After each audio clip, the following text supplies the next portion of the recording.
how to connect Shopify to Payoneer. So here from the left hand side, we want to click on settings, and then we have to go to payments.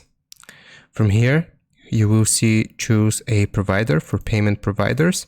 So we just want to choose this option, and we will search for Payoneer. So you will see this Payoneer checkout native cards supports 3DS. So just click on it and it will show us this option to install. If we click on install, it will refer us to another page. So Payoneer checkout and native cards. So we just want to click on install here and give it some time to set up the application.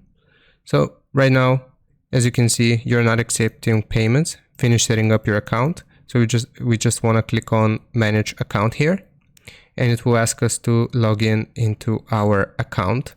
So I'll just accept these cookies, and we have to choose sign in. And basically right here, we'll just log in into our account. So I'm just going to come back in a sec. So like I just showed you, if we click on manage account, it will refer us to the Payoneer page. And right here, we basically just want to click on sign in, and it should automatically refer us to this page where it will sign us in if we type out our info.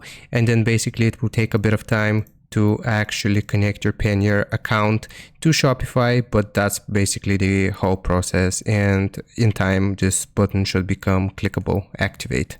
So I hope this helps you out. Leave a like and sub, and I'll see you next time.